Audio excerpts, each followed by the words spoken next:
Yeah, I feel like Nikki would kind of would have had the same lane dominance and a little bit more value out of your R key compared to this hostile takeover that I don't see getting a ton of value this game.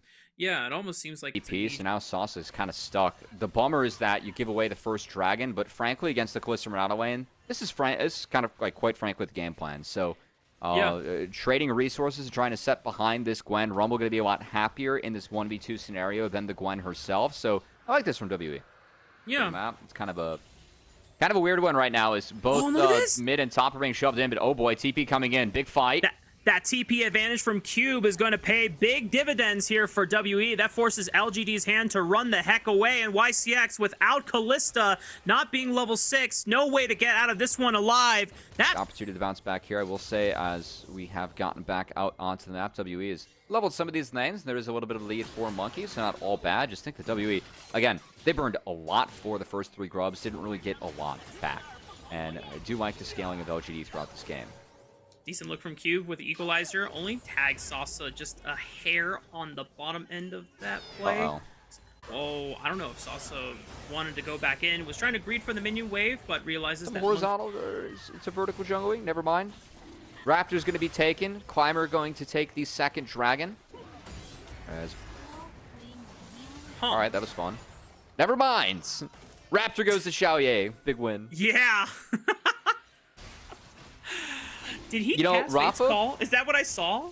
Yes, it was a Fate's Call, and then he queued the Raptors. Also, Rafa, I just want to say nothing's happened to this. But this game already kind of feels awkward. I'm not. That said, Salsa, no, Exhaust escaped this one. Okay, well, at least Vampire can lead the charge with turret aggro, and the ultimate will ensure that he does not go down while doing so. It was essentially 4 men committed to the play on the top side, and we're going to see once again the retributions of how much is too much for WE committing to some of these side lane plays. Yeah, but I mean, this time around, it's 5 grubs, right? So this turret's going to melt. I do like this play because you have such a big grub advantage that you can just melt the turret and try and play for first brick, which would nearly secure them feats. So Team WE continue to play with direction. Doesn't net them first brick.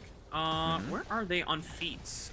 They've got 2 kills for themselves, so 1 more kill, they need, right? Like if the person playing it is not playing it well. Now Cube might be caught out here in rotation, trying to catch mid lane, and he's forced to flash away. Where it's gonna like just be guaranteed that okay, like if this goes way late, like they're gonna break him, like for sure, right? So that said, LGD gonna try and poke out Vampire. This dragon is likely to go down to Team WE. We'll see if they fight afterwards. Realm Warp. Oh, nice flash to close the distance and stop the Realm Warp from happening. That means... Trying to make a play where you have this clear item advantage while Taeyun is still working on a second. However, top laner for LGD is under fire as Monkey and the rest of the WE squad is able to make a nice collapse. But Cube is also here, and the rest of LGD now want to take a fight, trying to punish afterwards.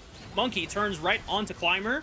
The fight is breaking out on both sides of the fight right now. Good hostile takeover for YCX, able to assist on the right flank as they now turn tail. It's a trade of jungler for mid laner, but maybe Xiaoye can turn up the heat here, but he gets caught out. Taeyun arrives to the party once again, and WE are steamrolling in the mid game.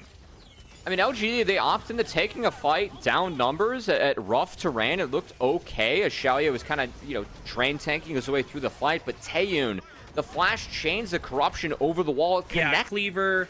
Obviously, he got the Shojin the second one. Maw would have not been terrible this game either, but you know what? We'll see if the Sorrel discourages it. Yeah, maybe.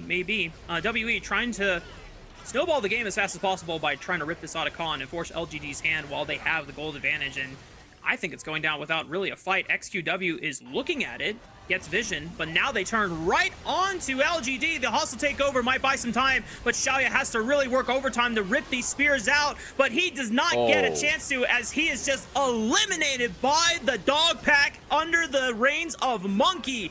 WE are leaving no room to breathe for LGD, and they have taken over this game. It just feels like absolutely no chance for LGD to operate within this game. I mean, like we said, who can reliably stop Nefiri in Mr. Combo here? It's such a hard execution thing to do. You basically have to wait as Climber, winding up Q when you think Monkey's about to go in with ulti, and you can like snag her on the entrance.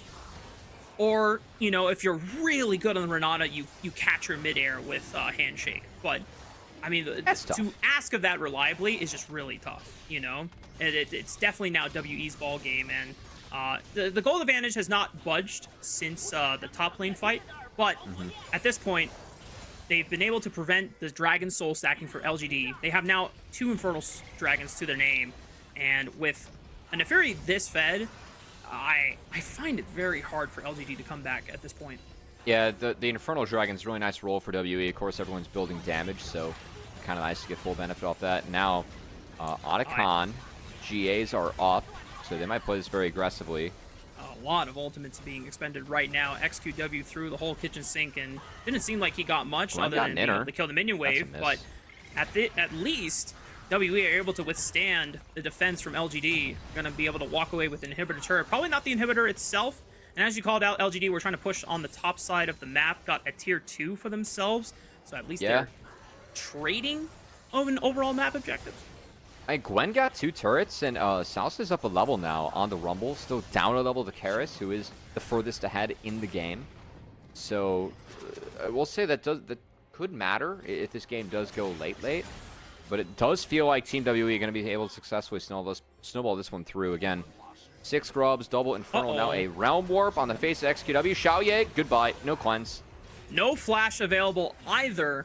Armor being built on a majority of the carries here for LGD, so the poke from Varus is going to be really, really damaging. Yeah, I actually do kind of respect Neferi and Varus being played in the game with 2 magic damage solo laners. Like that, these guys really like it when, especially with poke Varus, when you can't build armor. And definitely puts LGD in a tough spot, so I do like that aspect of the drafts here from WE. Yeah. Uh-oh. Climber was looking for an opportunistic flank, but Cube sniffs it out, and now, Vampire, another pulverized flash. What is it today? WE is playing on full form tonight.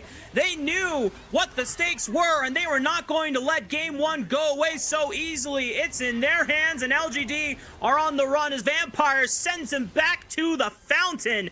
WE taking 4 off the board, and I don't think Shasta is going to be enough to defend against WE. Look, there's not much to say. This front line just couldn't support Kalista at all. And Xiaoye with no cleanse, the way that he was attacked later on by WE, by Karis, by Taeyun was legitimately really nice. Well played, Team WE, and making this game 1 look quite clean.